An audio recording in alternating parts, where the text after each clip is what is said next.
Hello friends, very good afternoon and namaste to each and everyone who have joined the webinar. It's nice to see that many of you have rejoined the webinar. Last time for 1 hour I spoke about what we will be learning in this Python part of it. But as you guys are aware, this course is not only about Python. A very essential skill required to crack any interview, which is the aptitude and logical reasoning skills. These skills are also part of this course. Around 25 hours of high quality aptitude content also will be provided to you. Now, who would be teaching you aptitude? Well, I am just a humble programming trainer. I am not an expert in aptitude, but I do know someone who can really ensure that any aptitude paper that you attend, you will be able to clear it with flying colors. So, I am going to introduce Abhilash to you. He is going to be the person who will be conducting the live aptitude classes for this Python.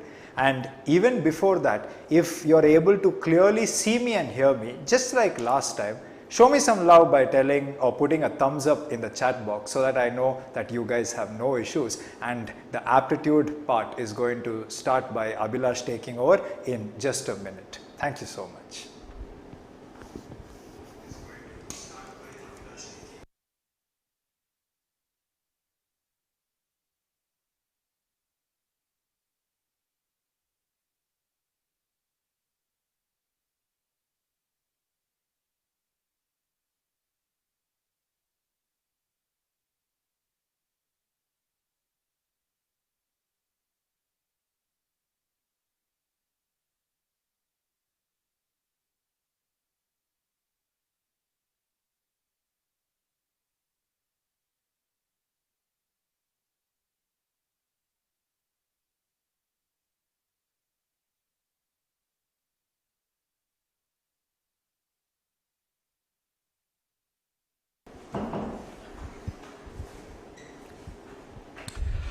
Hello everyone.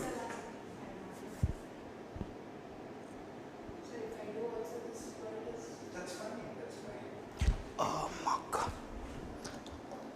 That is visible in the screen, whatever I do here? Yes. Yeah, okay. You stand there, when you're ready, show her thumbs up. Hello everyone. A warm welcome to Python and Aptitude webinar. I hope you're all doing with good health in this lockdown period. Well, Rohit have already explained everything about the course and particularly about the Python content and its duration and what all the things that you'll be learning, right? So along with that, just now he even informed you that there will be a complementary part which is based on quantitative aptitude and analytical reasoning. So I'll be the one who will be handling the entire sessions on aptitude and analytical reasoning. So guys, I'm Abhilash Verma, aptitude and soft skill trainer. So let us first check what exactly this aptitude is. Now before that, I would like to pose a very simple question to you. Ask yourself, why do you need to learn aptitude in the very first case? Well, be it a placement paper or any higher education like MBA, MCA, MS, MTech, or if you want to go abroad, you have to take exams like GRE and GMAT. Now even they, 33.33% is always aptitude, reasoning and verbal, right? Now even if you want to go for any government exams or government jobs like banking, railways, SSC, even civil services or even the armed forces, every way the first round is aptitude and reasoning, right? Now, a simple question again. Well, you guys are going to be developers or you can be testers. So there are many ways which you can now script your future. But are you going to use any of this aptitude part in your jobs? Like, are you going to use time, speed and distance in your Python content? Or when you're working or when you're doing a project for a company, are you going to use permutation and combination or profit and loss or simple interest or compound interest, something like that?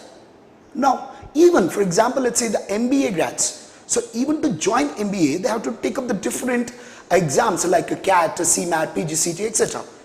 So even these people, are they going to use anywhere like permutation and combination in their jobs once they finish their MBA? No. But my question is, why is this particular thing is being forced on you, right? Well, the very common answer most of the people think is, it's just an elimination round. Let's think about it. Had it been just elimination round, can't they just eliminate you based on your percentages in your graduation? Why would they waste their resources in conducting a separate exam? Right? Now let me tell you, clarify that part, why exactly you're learning this aptitude. So give me a moment, stay with me, I'll get back to you again.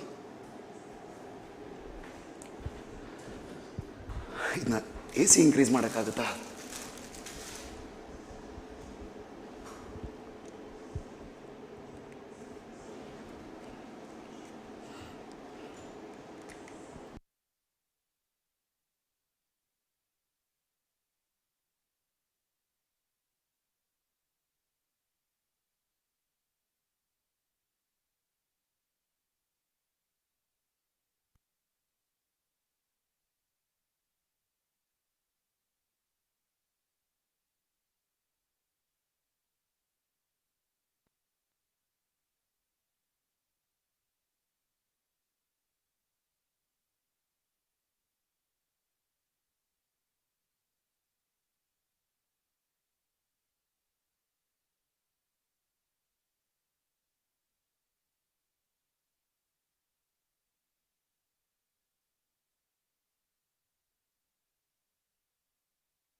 Now let me tell you, why aptitude? Well, let me explain this with a pretty simple example. Let us assume you're driving a bike or you're riding a bike here on a main road. Let's say there is another road which is perpendicular to your road and another person is coming in this direction and you're going in this direction. Now let's say there is a junction ahead. Now, when you're riding, you can see this guy and this guy can see you. Now if you're gonna continue the same speeds, what is going to happen? Obviously, you're going to collide at this junction. So what do we do here? Now either you have to reduce the speed or you have to increase. So basically, you have to vary your speed, right? No, but for that, are you going to stop your vehicle and take out a pen, paper and a calculator, apply speed is equals to distance traveled by time taken and then decide at what speed you have to travel? Do we do that? No. Then how do you get to know whether you have to increase your speed or decrease your speed? I hope I'm making sense here, right? There is something in us which is helping us to make this decision. What is it? It's just a common sense, nothing else. So in fact, aptitude is all about the common sense. The same thing, if you observe this, if I put some speeds here and if I put some speed here, I can pluck the same question out of the road and I'll put it in your question paper just by blending with the numbers. So that becomes the question on time, speed and distance. So likewise, every question, what you get in aptitude and reasoning, they're all from the real life scenarios, what you will be doing each and every day.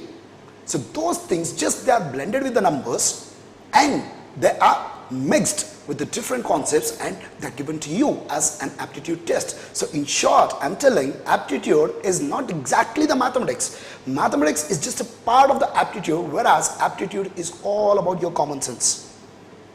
Now this is what all these companies and the colleges for higher education searching for you. So what all they need from you is your common sense. They don't need your mathematical knowledge or a formula knowledge.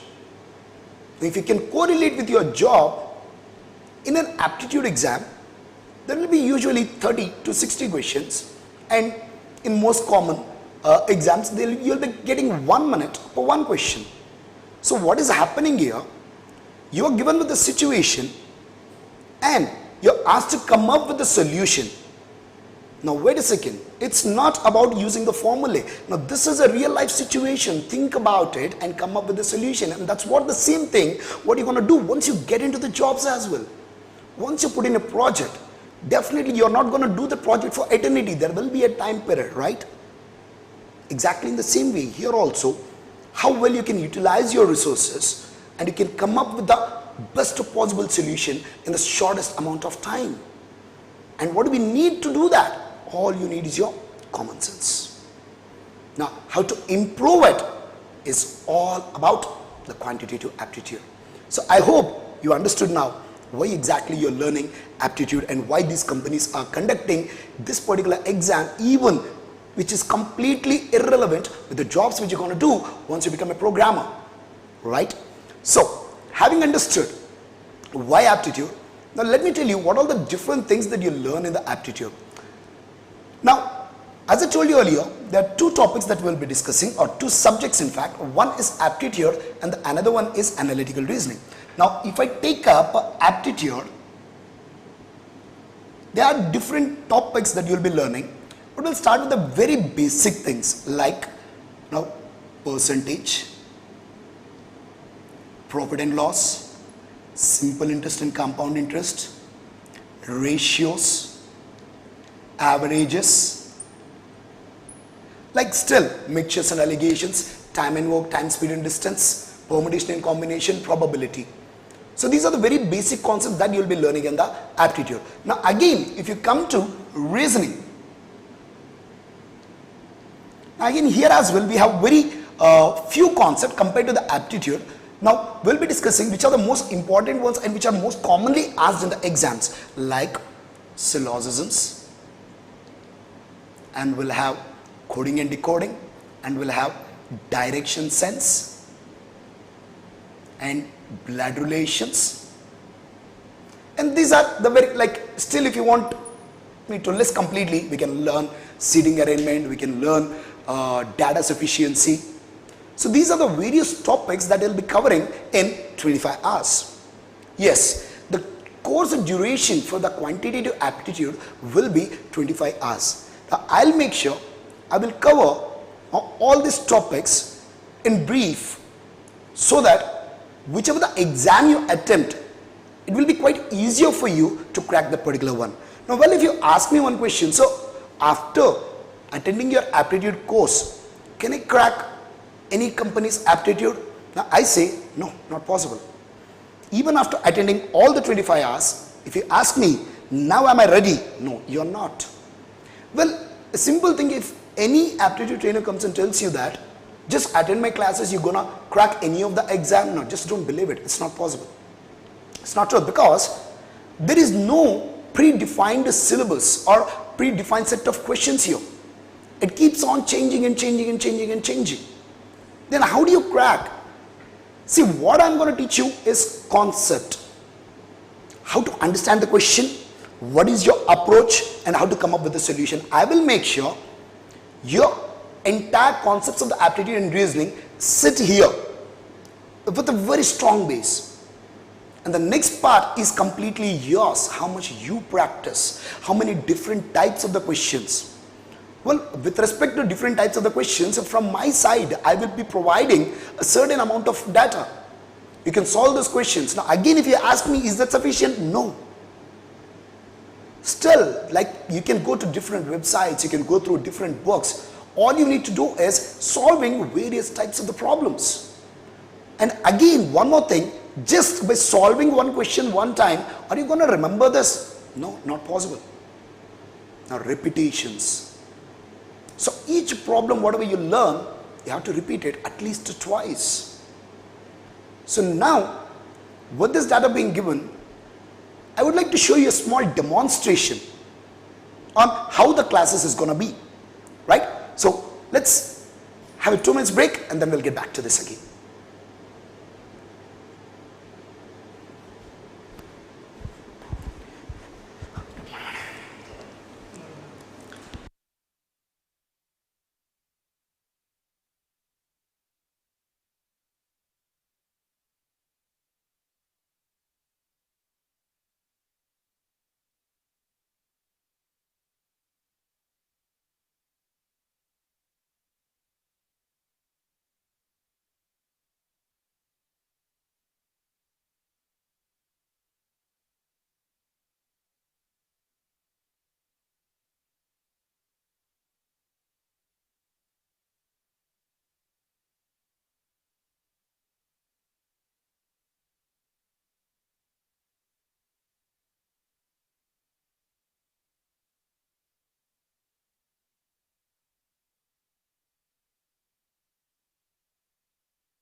Welcome back. So, as I told you, now let me take a very simple concept and I will show you how exactly I'm going to teach these concepts. So, it is just now about giving an idea to you what will be the method of teaching and how you will be learning the concepts. Well, firstly, I really don't believe in mugging up the formulae and then utilizing them in the problems. Trust me one thing here, 90% of the problems what you get in the aptitude, there won't be direct questions at all. So even if you learn formulae, different formulae, it's not necessary that you have to use that formula to get the answer, or that formula will be definitely useful to solve the problem. When the question is twisted, if you learn the formula, you must be able to even twist the formula as well. So that's where the theorems come into the picture. Now, we won't be discussing all the theorems in the formulae. We will try to keep, I will assure you that in the entire this aptitude part, I will not give you more than 10 formulae. Now, of which 90% you already know them. So there will be only one extra formula that I'm going to give you which you don't know. So rest all the formulae that you have already learned at your school level. Only thing is you will be revising the same thing. How to utilize them in our problems, that's what we're going to learn. Right? So let us start with one concept. Now, rather than taking a very simple concept, as I mentioned earlier, let us take up a slightly complicated topic so that you will get a clear picture.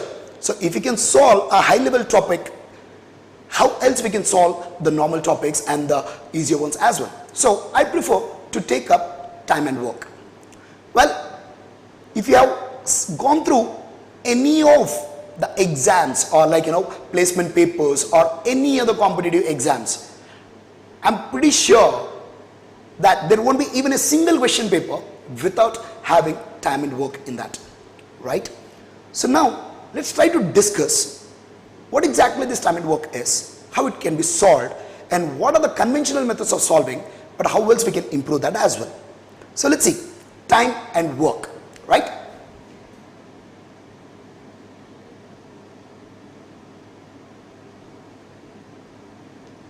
Now, what is this time and work? Like anything you do is work. For example, I wrote something here. Now that is a work. I go and paint the wall. That is a work. You just go and cut a tree. That is a work. So everything we do is a work.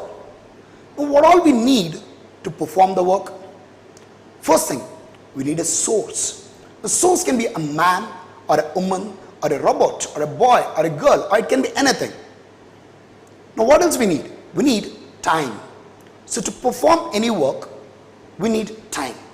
So the completion of the work depends on two important things. One is the source to do the work, and the other one is the amount of time which is being provided, right? So now let's see time, work and speed, how all these three are related with each other. Now let's say if there are m number of people who can do W units of work in T units of time. I said m number of people can do W units of work in T units of time.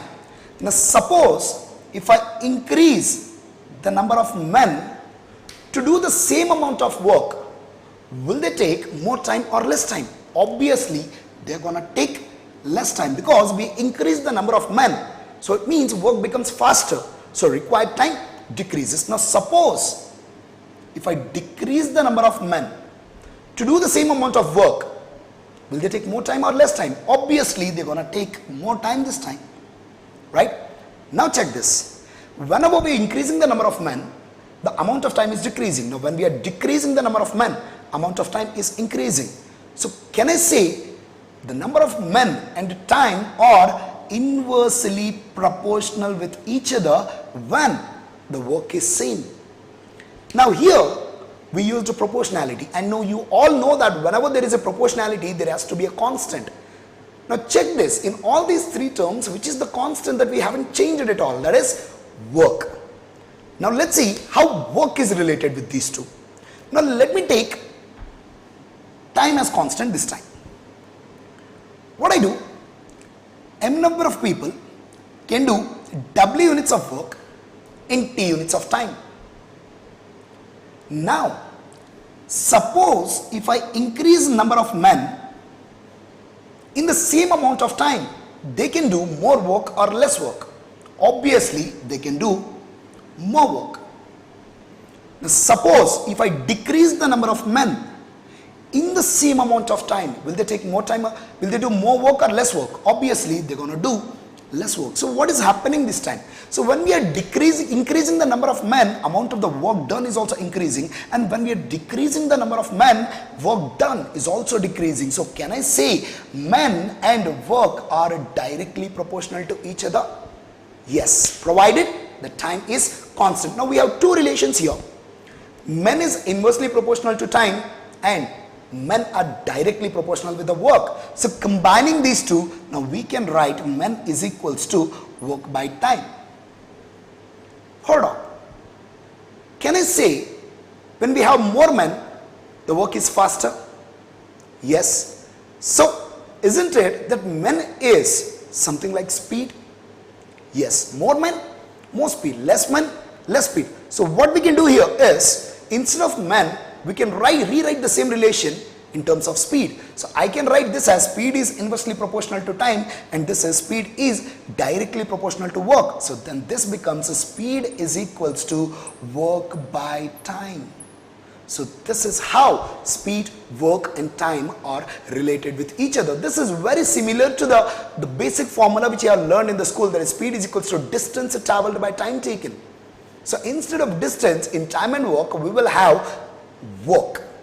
Now if you rewrite this, we can write again time is equals to work by speed. Again if we rewrite, we can write work is equals to speed into time. So these are not three different formulae, rather one formula which we can write it in a different form. So these are the ones which we will be using to solve the different problems of time and work. So let's see how we can do that part. The first thing, do not copy any of those things, because I'm just trying to show you what will be the teaching method, right? So using this, we're going to solve a couple of problems so that you'll get a clear idea how we can use these things and come up with the solutions in a much better way. So take 2 minutes time and then we'll get back to this.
Welcome back.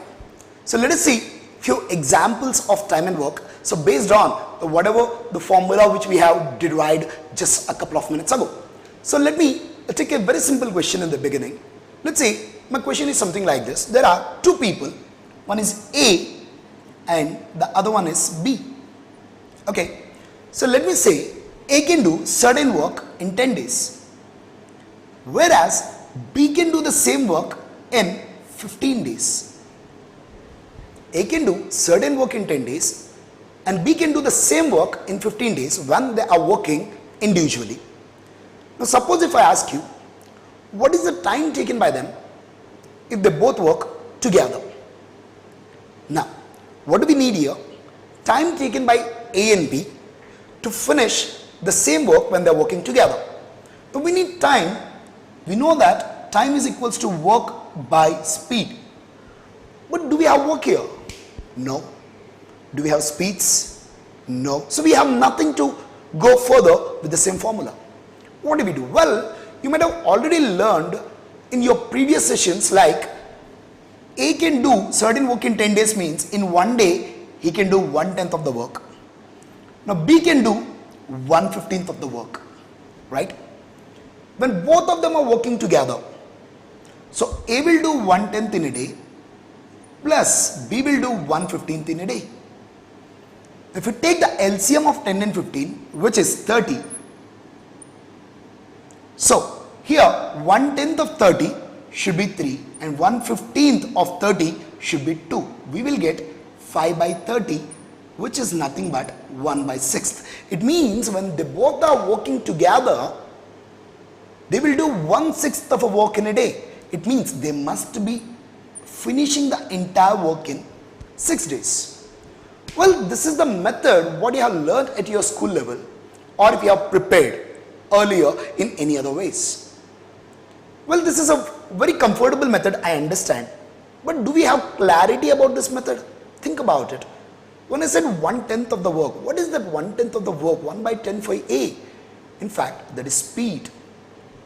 Now here, finally we got they will do 1/6 of the work in a day and we took it as 6 days as the time. How did you directly take that 6 as the time here? Do we have clarity about it? No. So let me clearly tell you what exactly you are doing here. In fact, in this question, you are assuming your work as 1 unit. So this method is called a unitary method. So in unitary method, you always assume your work as 1 unit. Now we know that time is equals to work by speed and the speed is equals to work by time then.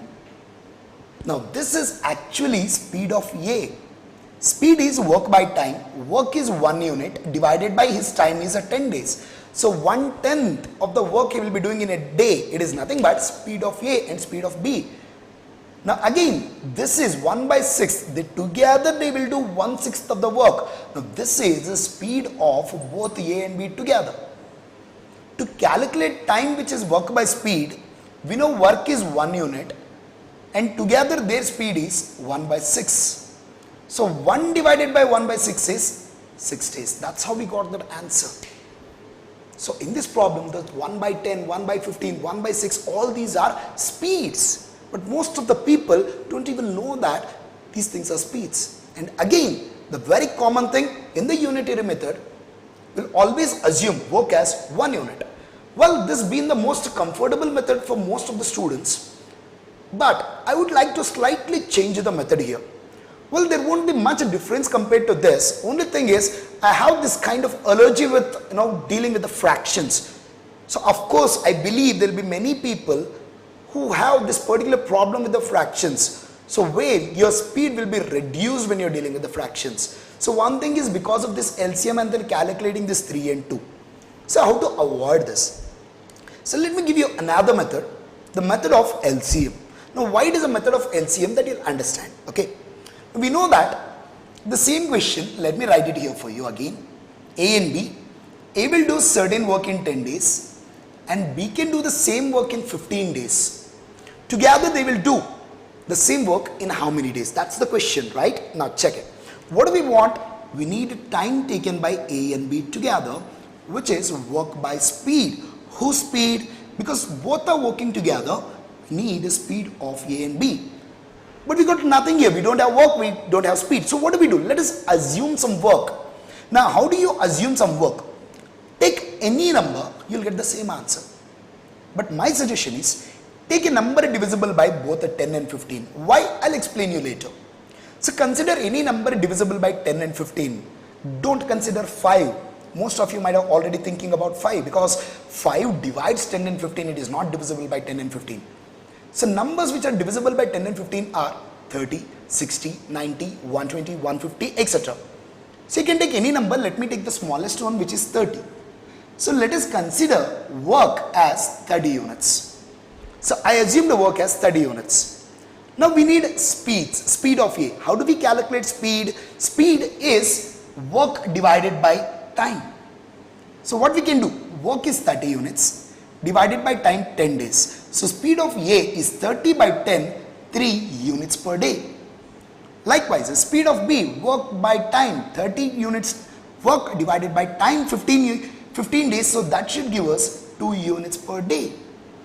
Well, now if you see, A can do 3 units per day, B can do 2 units per day. Now when both are working together, A plus B, A does 3 units and B does 2 units. Together they did how many units? 5 units per day.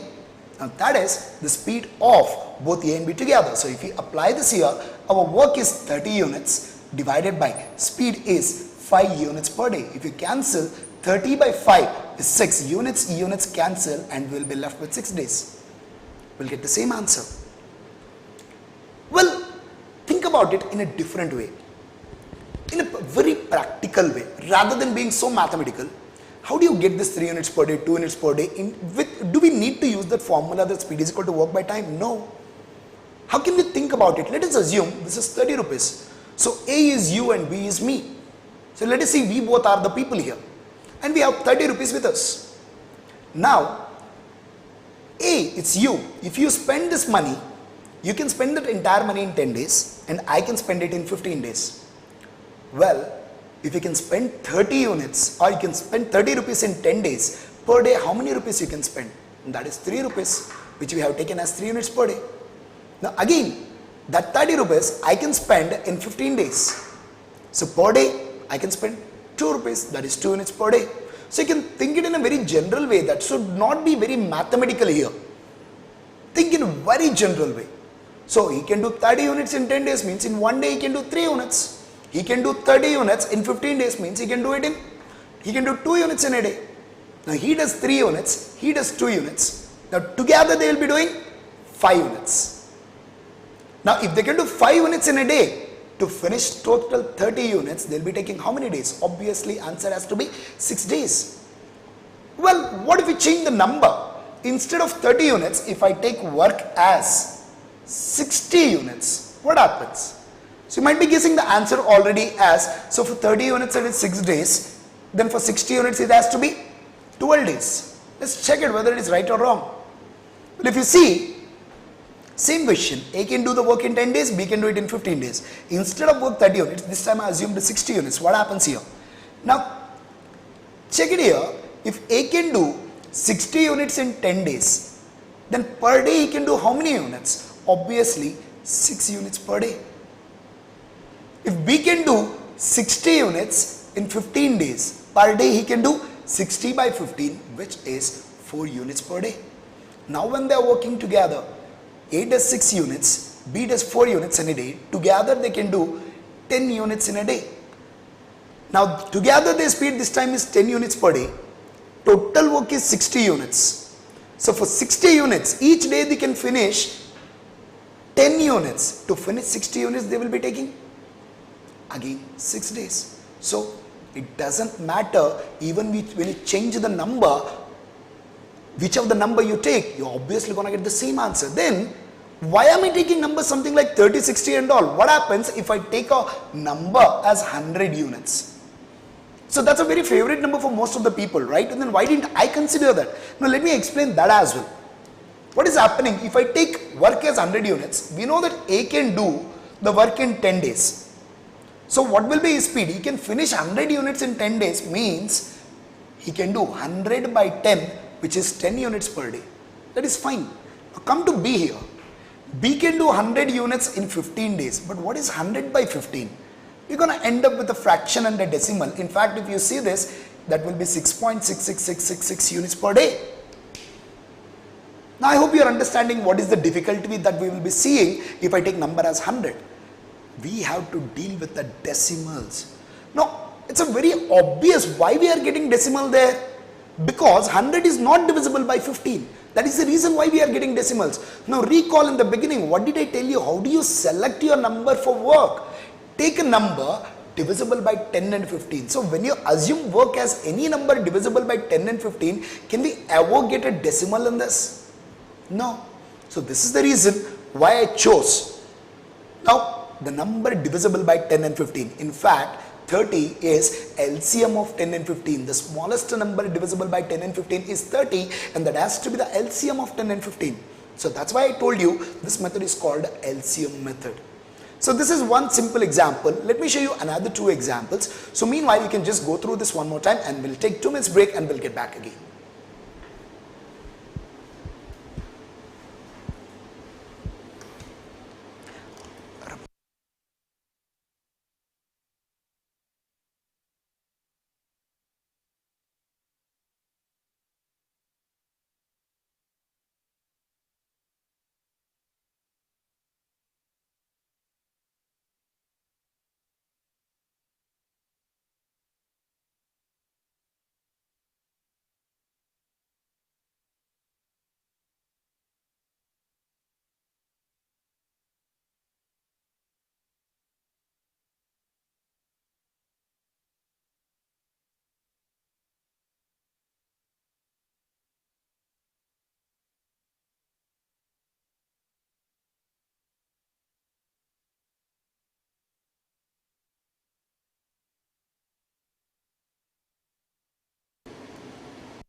So welcome back again. So we have seen the first problem.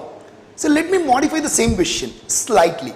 Now instead of 2 people, let me take 3 people this time and see what happens. Let's say again 3 people, we have A, B and C. A does certain work in 10 days, Whereas B can do the same work in 12 days when he works alone. And again, C does the same work in 15 days when he works alone. Now my question is same again. What is the time taken by them if they all work together on the same work? So what is the first step? Our first step is assuming work. Now how do we assume the work? Take any number divisible by 10, 12 and 15. Example, I can take 60. So 60 is divisible by 10, 12 and 15. So in fact 60 is LCM of A, 10, 12 and 15 also, right? Now, so work is 60 units. A can do 60 units in 10 days. It means per day he can do 6 units. So speed of A is 6 units per day. Likewise B, 60 units in 12 days. 60 by 12 should give us 5 units per day. Likewise C, 60 units in 15 days. It means he must be doing 4 units per day. What do we need? We need the time taken by A, B and C together. Now how do we calculate? We calculate time as work by speed. But whose speed? Together they are working. It means we have to consider the speed of A, B and C together. Now individually we know that A can do 6 units in a day, B can do 5 units in a day, whereas C can do 4 units in a day. It means when they work together, they can do 6 plus 5 plus 4, which must be 15 units per day. So we have everything what we need here to get the solution. So what do we get here? Our work is 60 units divided by speed of A and B and C is 15 units per day. Units got cancelled. 60 divided by 15 is 4 days. That must be my answer. I hope you understood this question. Now slightly, let us modify the same question again. What I do, I'll remove C this time. I'll take only A and B. The same question with a little modification. A can do certain work in 10 days, whereas B can do the same work in 15 days. So far, everything is same. Now what I say, now both start working together, but on alternate days starting from A. So let's say concept is alternate day work. So what is happening here? A can do certain work in 10 days, whereas B can do it in 15 days. Now they start working together, but they work on alternate days starting from A. It means A works on the first day, B on the second day, again on the third day A, fourth day B, fifth day A, sixth day B, and so on. Now what is the time taken by them? Now let us see. First step always remains same, that is assuming work. Number divisible by 10 and 15 we already know, 30 units. The speed of A, 30 by 10, 3 units per day, and again speed of B is 2 units per day. Now together A and B, what is the speed? Don't write it as 5 units per day because we changed the question here. They are working on alternate days. They cannot do 5 units per day because first day A will come and work and he will finish 3 units. The second day B will come and does 2 units. Now together they did how many units? Yes, they did 5 units, but in how many days? 5 units in 2 days because A worked on the first day and B worked on the second day. So when they come together in the 2 days they finished 5 units. I hope you are understanding this point. So if they can do 5 units in 2 days, then total work is 30 units. For 30 units, they will take how many units? How many days? So what do? We cross multiply, or directly if you don't want to cross multiply this, look at this. On the left hand side from 5 to 30, how can I convert 5 into 30? Just by multiplying with the 6. Now left hand side you are multiplying with the 6 means right hand side also you have to multiply with 6. So what is 2 into 6? 12 days. That has to be my answer. So you find it difficult, then use the same cross multiplication. If I put x here, we will get 5 into x is equals to 30 into 2 which is 60, and again we will get 60 by 5 which in turn 12 days should be the answer. Either way we will get the same answer. I hope you understood the logic here, right? Now again, I would like to modify the same question. So this time, we have the same people, both A and B. Again, A does certain work in 10 days, whereas B needs 15 days to destroy the entire work. Careful. Here, we are using concept of negative work this time. Initially, we saw 2 people working together, 3 people working together. Now we saw two people working together on alternate days, and then again two people working together, but one is a builder and the other one is a destroyer. So if you want the exact question will be something like this. A can do certain work in 10 days when he works individually, and B can destroy the same work in 15 days when he works individually. Now the question is, what is the time taken by them to finish the work if they both work together? What do we need here? Time once again, which is work by speed. Well, first thing, one is a builder, that A is building, and whereas B is a destroyer. So think about it, when they both are working together, can they ever finish the work? Many people think no, but yes, they can. Now how can we say that? If you look at this properly, A will take 10 days to build and B will take 15 days to destroy. It means A is faster than the B.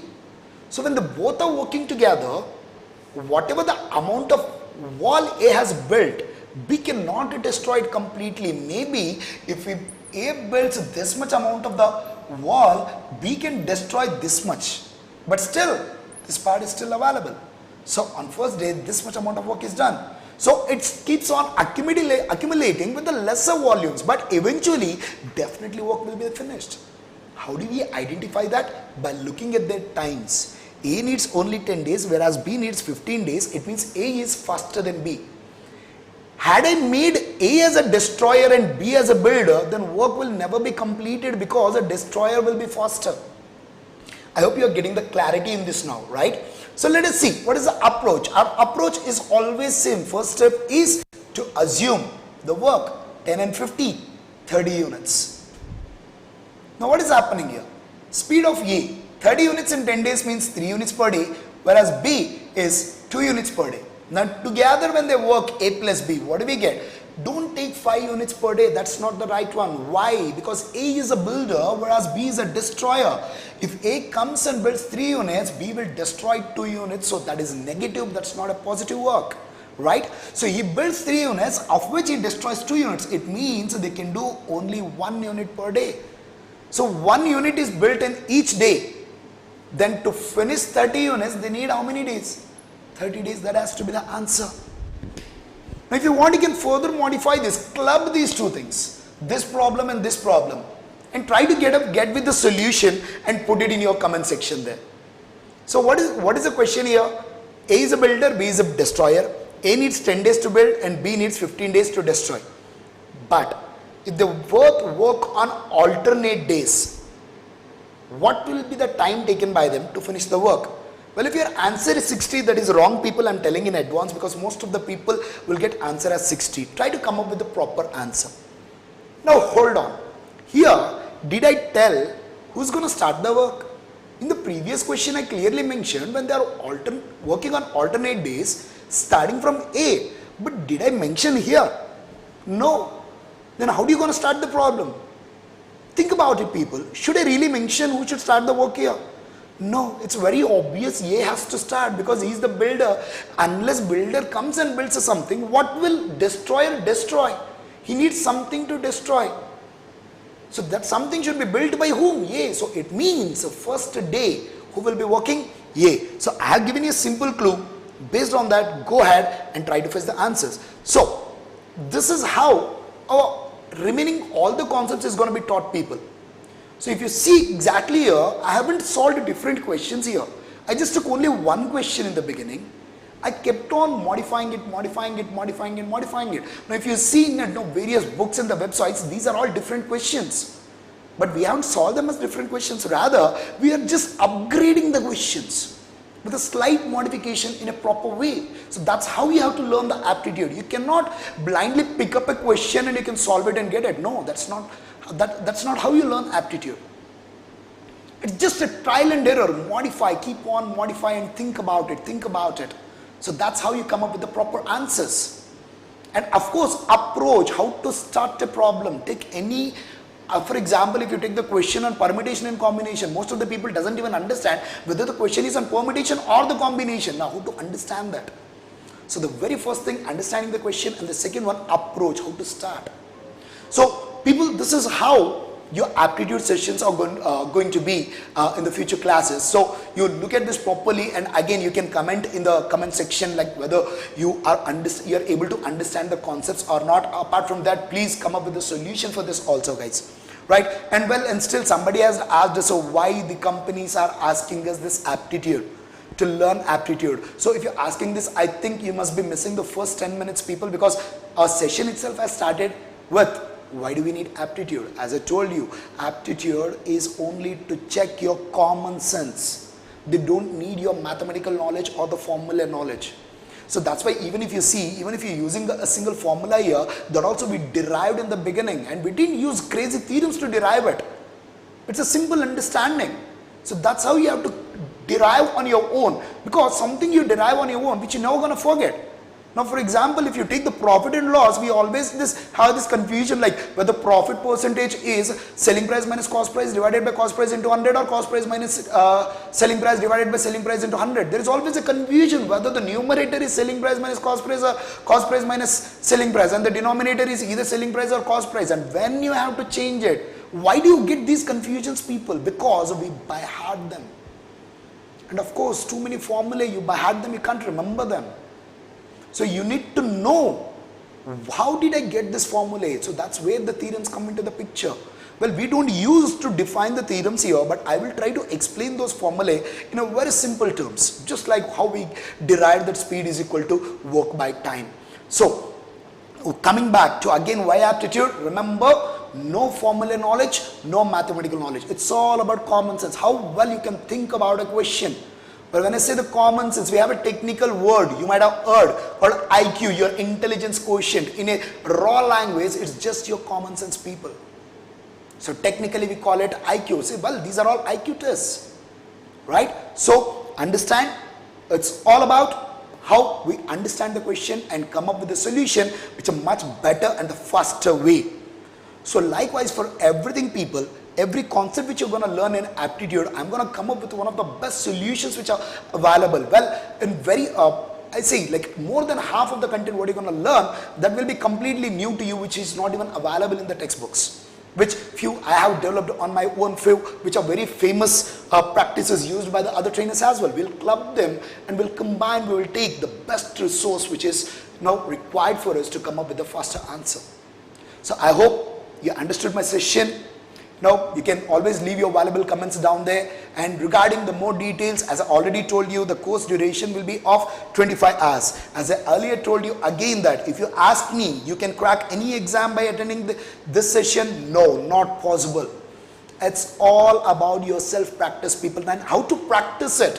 What are the different sources, that I will be mentioning in the further sessions, guys, once we start this actual aptitude content. Now apart from that, one extra thing what I would like to discuss in between is, now I will be giving you the tips about how to attend the group discussion, how to attend a personal interview, and of course most important one, how to prepare your resume.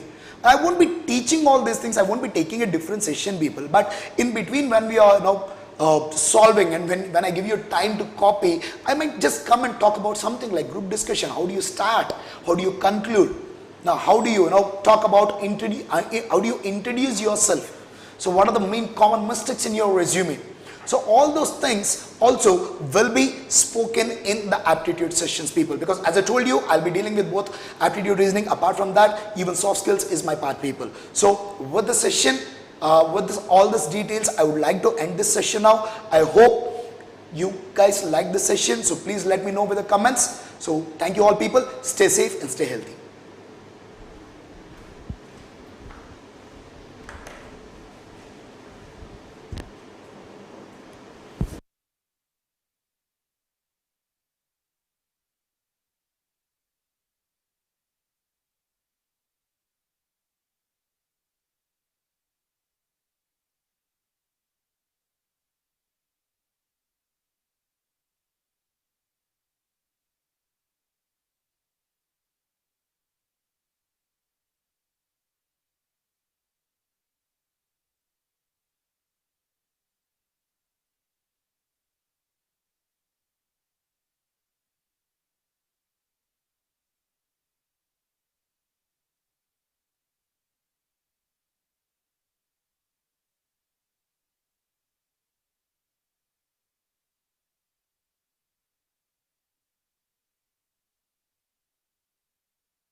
Right, so I hope you thoroughly enjoyed this session, and I wish somebody had taught me aptitude with all these tricks in engineering. It would have made my campus placement easy.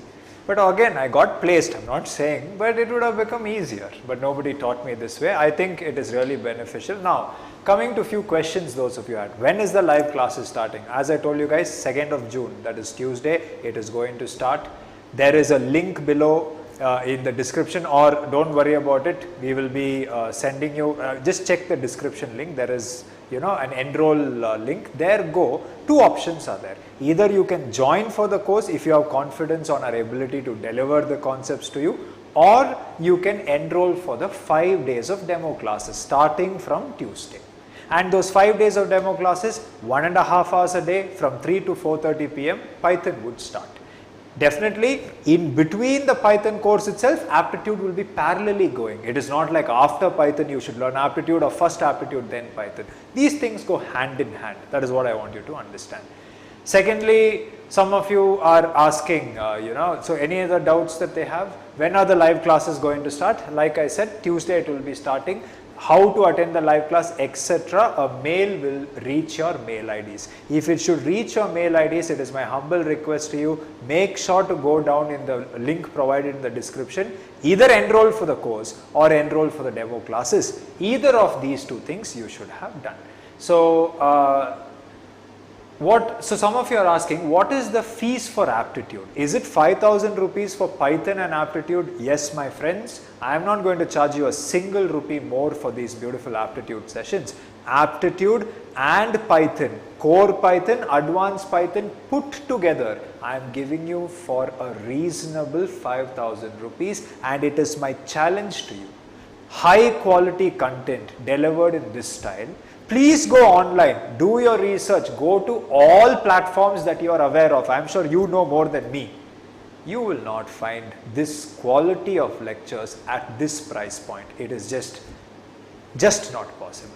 So you can go do your research, but if you are interested in joining these classes, please enroll down, and like I said, any other queries you have, please put it in the chat box. So I will conclude the session for today, and hope to see you guys on Tuesday when we start our Python live classes. There are limited slots because we are doing it live, right? And I think you can see how beautifully you will be able to learn live. So make sure it is first come first serve basis. So hurry up if really Python is the way going forward that you want to create your development career in.